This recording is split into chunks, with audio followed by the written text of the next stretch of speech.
Hey, everybody. Welcome to the Brownstone. Welcome to the neighborhood. I'm Paulette. You're in the Brownstone studios. And today, we're going to be hanging out and talking about one of the things that we discuss every year in October, and that's breast cancer awareness. Tonight, we're actually going to be spending some time with Tawanna Jackson and her experience as a breast cancer survivor. We're going to be learning how she found out, what she did to be proactive, and now as a breast cancer survivor, what exactly she's doing in her community to raise awareness and to help others stay healthy. So without further ado, let's go ahead and bring up Tawanna Jackson to the Brownstone. Welcome, welcome, Miss Tawanna. How you doing? I'm doing just fine. And yourself? Good, good. So happy that you could join us today to talk about breast cancer awareness. We know that this is an important issue for so many around the world.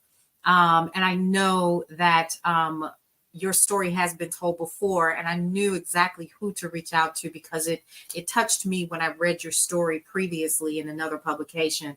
And so now I wanted to take some time and find out and learn from you. Number one, how did you find out that you even had breast cancer? Well, one morning I was getting ready to go to work and I Mm-hmm. was putting on some deodorant. Mm-hmm. I felt a lump like right underneath my breast area. Mm-hmm. I actually it didn't hurt. It wasn't giving me any signs or that it was anything there. It just was a lump. Mm-hmm. And so I went to work and I asked one of the young ladies at work, I was like, you know, I'm okay, but I want Mm-hmm. you to feel what I feel. And so from there, I made an appointment with my doctor, and then she sent me out to have a mammogram. At that time, I was 40, I so I was see. Okay. in the age of 40, getting ready to do your annual checks and all of that. So it kind Mm-hmm. of played all into that same year. And Mm-hmm. so I we had the mammogram done. The mammogram came back insufficient. So once that happened, I had to get a biopsy. Mm-hmm. We had the biopsy. The biopsy came back as cancerous. Mm. At that time, I guess I don't know whether I was having an out of mind experience or whatever, but Yeah. I wasn't really worried at that time. I don't know Okay. whether I just was unlearned or Mm-hmm. just, I mean, I don't know how I felt because um but I went on and I had to see a surgeon. Okay. You have to have a whole team of doctors. You got Mm. you got to have, depending on the type, if it's, to me, we just have to learn to be our own patient advocate. We have to listen to our bodies, Mm-hmm. Mm-hmm. do our self checks, and Yeah. we have to, we're not physicians, but we know when something is not right within Of us. course. Yeah. So once I had to get a team of surgeons, first of all, I had to make a decision on what it is that I wanted to do. Mm-hmm. So many times for me, so many times people, once they get breast cancer, the first thing they think about is just removing the breast. Right. And what we have to understand is that the cancer is really in your chest. That's why men's are also able to get it. So the breast just house, you know what I mean? So I removing, didn't know that. yeah, well, we're flat chested, and then it's I mean your breast is a part of Right. your chest. So that's Mm-hmm. your chest moving out. You know what I'm saying? Mm. So all of the time, depending on people's situation, everybody's situation is not the same. Yeah. Okay. That's the first thing that comes to mind is to remove the breast and then Mm. you remove the cancer. Right. Right. Yeah. So Yeah. that's not always the case.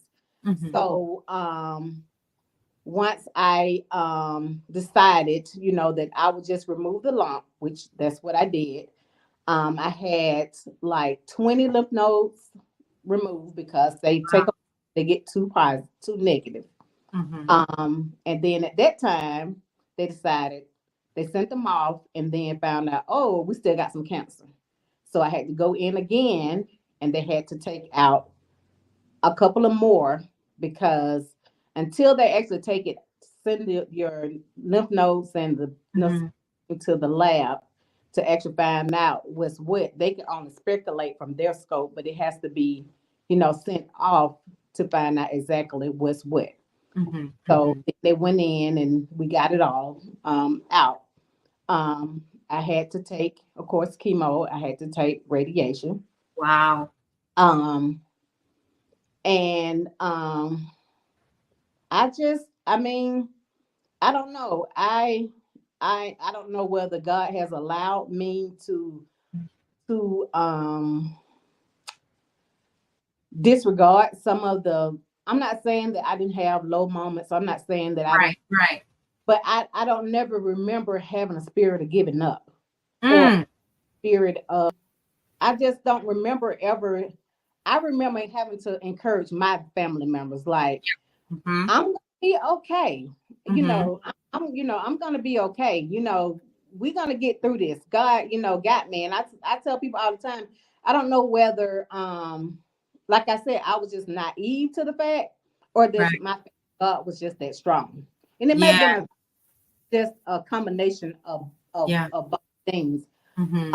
As of today, which is so ironic, but today is my 11th year cancer anniversary. And Well, congratulations. Look at God. yes, thank God. Today is 11 years cancer free. Yes, ma'am. 11 years cancer free. Look at that. All right. That's what And I'm so talking about. and so as I went through my journey, I had such a great support team.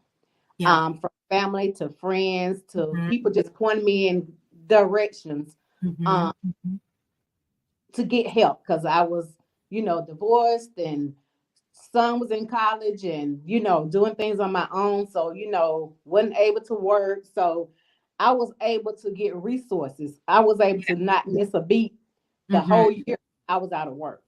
Oh, And wow. so once um once I got myself back together, I wanted to pour back that into someone else.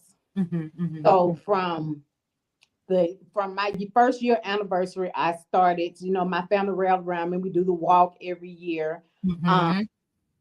and so that's when I came up with the Team LaShay, which Team LaShay. Yes. and so I take the month of October Yeah. and I rally around different fundraisers to raise money, Mm-hmm. Mm-hmm. help other survive pink sisters that's going through the same thing. Mm-hmm.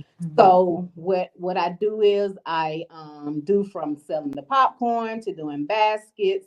Mm-hmm. Um, I even got a young lady that donates her time, Miss Mm-hmm. Nina Willis. Her time, Nina. she does treats and I sell Yeah. treats. And so I don't have to know the lady. I don't even have to know her story, but I do understand, and some people don't understand, but I do understand it's their story. So Yes. some people are private and some Mm-hmm. people don't and sharing, and you have to respect those boundaries. Absolutely. Absolutely. What I like to do is and I came up with this. I was laid on my heart last year Mm-hmm. at the Southern what's the name of the hospital? Southern Regional Southern Health Shop. Regional. Yeah. Mm-hmm. They had these pink little bears, and Mm-hmm. it had a heart inside, symbol inside the chest Mm-hmm. of it. Mm-hmm. And where I used to put in my baskets the blanket and a pillow, Mm-hmm. I started putting that bear as the Wow. symbol of my basket. Mm-hmm. And so um and so now that's the heart of what I put in the baskets. Mm-hmm. Mm-hmm. So I like to I once I collect the funds, Mm-hmm. I have like 3 big boxes of stuff in my storage. Okay. Where if I I I gather the money during the month of October, but I support throughout the whole year. So Wow. time anybody call me and like, hey, I got a sister, I got a friend, I know this lady, whatever, whatever. I Mm-hmm. put a basket together, I get her information. Mm-hmm. If somebody don't want to share, that's fine. I can sit it on your porch. Mm-hmm. I try to put a monetary donation in there to help with some gas or Mm-hmm. copay or something like that. Yeah. And just to give them my personal information and to let them know that first of all, I'm giving you this pink hug, this pink bear, let you know that, I love somebody it. here. And Yeah. that if you need me for anything, that I am truly here. I'm not just saying that. Right. And um, my family and my work family, Mm-hmm. everybody see my passion. They see, Oh, that yes. that's that's just I mean, I don't know. It's just so dear, dear to me. Um, Mm-hmm. so that's how we came up with Team LaShay. I say um early detection is the key. Yes. You got to it's so prevalent. At least it's in our foods, it's in what we drink, it's what Yes. I'm saying. It's Mm-hmm. everywhere. So and I do recognize, and this year it was kind of ironic because we try to get a new t-shirt every couple of years or whatever. I try not to Mm-hmm. over the head too much every year. We need a Mm-hmm. t-shirt. I get me one, but I don't, you Yeah. know. Yeah. This year, I seen a t-shirt that says cancer in all colors. Mm. And so that's my theme for Yeah. this year because I do um want to branch out to reaching, other forms of cancer as well. But Yeah. the breast is dear to my heart. That is amazing. And so you've rallied so many people that I know personally, but you've rallied so many people throughout your community and friends, coworkers, and so forth to help you to drive home the idea that early detection is a thing. Do you think that you taking heed to knowing your own body really helped you to get ahead of what could have possibly been a worse situation had you just been like, oh, that's nothing, and just kept moving? Yeah, um yeah, yeah, because knowing your body is so important. But I think even having somebody double check behind you, like, girl, I know I'm not crazy. I mean, come right, in right. with me and check this out. Oh, yeah, yeah. I really like that. And so many of us don't take the I'm guilty. I'm guilty of that. Where I had, I was so sick and I refused. I was going to work every day. Hmm. Every day. This is a true story, right in that facility. You know the what I'm talking about. Oh Going to yeah, work every single day. And my lips were blue and I didn't know why. My yeah. nail tips were, I was that sick. I had dropped, I know, 25 or 30 pounds. And by the time they did find what was wrong, it had wrapped itself around my intestines. My. And it was too late. So I had to have emergency surgery. I literally fainted in front of the hospital.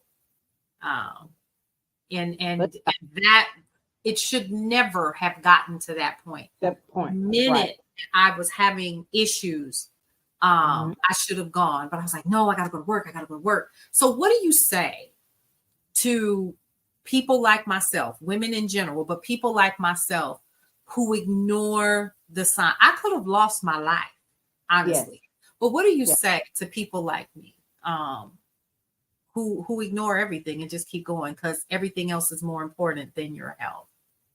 Yes. Because say you got to take time for yourself. You got. I mean, I think not that I'm that old, but like I said, um, when the food was grown different and the different preservatives and all the steroids and all the stuff, it was more homegrown, more healthier things that we ate. Then the sickness wasn't as prevalent as it Mm-hmm. is now. It Mm-hmm. used to be a time where you would hardly ever hear anybody have anything. You know what I'm saying? Yeah. Unless it's just the fact they wasn't paying attention to their bodies or Mhm. whatever. But it's like cancer is just like having a common cold now. It really Somebody is. You hear about it all the time. all the time, all the time, Hmm. Yeah. all the Yeah. time, and I'm guilty of this myself. I was better. I did better, but now I got to get better. Hmm. You Hmm. got to take at least, well, no matter what it is, at least 30 minutes for yourself, whether it's reading, whether it's just relaxing, whether it's just exercising, Yeah. whatever it is that you like to do. Yeah. You got, because you get so bogged down, especially if you got kids, you got a husband, you got jobs, you got this, you got that, and we do everything but take care of ourselves. So we Mm. got to learn how to just. I went to a conference on Sunday, and her thing was breathe. That's good. Breathe. Just breathe. You Yeah. got to take that 30 minutes to just breathe. It's And brave. you can take that time for self reflection, whether it's, Hmm. you know what I'm saying? Whether Yeah. it's whatever it is that you needed to do, just take 30 minutes for you. Right. Right. And in that time, you may discover. I wish, looking back on it now, I wish that I had taken time to breathe, but so much was happening um, in my career at the time, and I just really didn't. I think so many of us believe that we are invincible, Yes. um, and we Mhm. believe that Can't nobody do it but us. yeah, can't nobody do it but us. I was ooh. That's my story. Can't nobody do it but me, And then and you're telling me nobody else can do it but you. You're gonna have to come in here. You're gonna have to come in here overnight. You gotta come in here and check on the employees. You gotta do this. You gotta do that. You gotta make sure that everybody eats and so forth. And it was just, and what I didn't realize was I had stopped learning how to take time to breathe. Yes. And I believe that had I taken that time, number one, I may not have been as ill because I would Right. have detected it earlier. Mm-hmm. And like you said, we're moms. I'm like me. I'm a grandparent now. I've got kids in college. It's a monster, and Yes. running the business. We again can forget. And so I just want to first of all give you kudos for continuing to tell your story because it's Yes. important, and people need to understand that the minute something don't look right, yes, I said it just like that. Yes. Get to your doctor. Is that what I'm hearing you say? Yes. That's what I'm saying. Yeah. Okay.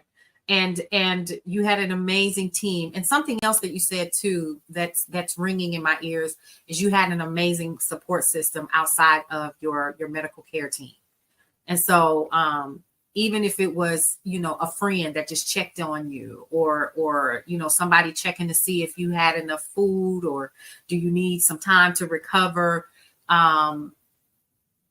how important was that in your recovery time during the chemo and all of that? And like you said, I was probably just oblivious to the fact that I had what I had at the time. I just kept going. And that probably what I ain't gonna say probably that was what got me through that team. Yeah. Somebody always there, somebody always checking, somebody always willing to do whatever it is that I needed to be done. So it didn't give Awesome. me the time or the space to Yes. get woe Mm-hmm. is me or why is me and Mm-hmm. all the other stuff because I had someone there to saying, that's not what we're gonna do. Uh-oh. So Love it. yeah, that's very important. And I do understand that there are people that don't have that. Yeah. Some people, sick, have to drive themselves, have to drive Mm-hmm. themselves back, have to go home and, just, you know what I mean, have to actually Yep. take care of themselves. And Mm-hmm. that's where Team LaShay comes in to let you know that no, I'm Bravo. rich, no, you know what I mean? Mm-hmm. But what I can do is give you all the love, all the support in Yeah. my time. I love that. I And love so that. that's what I strive to do. Excellent. I love that. Before we wrap up, because I know we said this was going to be a quick interview. I want to thank you first of all for taking time to tell your story and tell what you're doing with Team LaShay, which is so important. But I also want to make sure that before we leave this interview that you provide me with a way for people to donate if they would like to do that to your cause. And then secondly, what words of encouragement would you, number one, give to women who are afraid to get checked out? Because that's a thing. Yes. That really is. Yes. The fear of the unknown. The fear of the unknown. Yeah. I'll say if you're afraid, try, and I understand some people don't have this either, a girlfriend, ask somebody to go with you. You know what I mean? If you or take me or remind me or make me go, or I'm thinking about this, or I think it may be this, or I'm having this issue or whatever, find your some type of accountability partner. Yeah. That will make you be accountable for yourself. If if you're afraid that you won't follow through with what it is that you need to do, or you scared for it or whatever reason, because like right now we got one young lady at work that is going through, and she just told me that she was like, T, I'm scared. I said, it's a scary situation, but you're gonna be fine. You're gonna what do you need from me? Because I'm here. Yeah. You know what I'm saying? Yeah. I love it. I love that. And so get an accountability partner. It sounds like you're and somebody that's going to support you, even if it's nothing but a good ear. Because sometimes that's all, because that's what I needed. And a lot of my coworkers in it, I came from the HR department, they would come over to the house and just sit with me, bring me flowers and stuff like that and make me feel better while I was going through the recovery process. Lost all my hair, but I'm here. Oh, yes. I know so in that, yeah. Oh, really? Girl, it was woo. That's all I have to say about that. But I am grateful that we're having this conversation. It is needed and necessary, because we hear about it. We see the pink ribbon, we see the pink, and we hear, oh, buy the t-shirts, do this, do that. But from a grassroots perspective, this is necessary because people definitely need to know that there are women out there like you who are loving on and supporting and rallying your friends, families, and coworkers to help to support those who are definitely in need. And I want to definitely say, I thank you and I appreciate you if nobody's ever told you that, because what you do is necessary. Most definitely. So, what we're going to do next is let everybody know that Team LaShay, we're going to be providing in Brownstone Living Magazine a way for you to contact her via email or through a website if she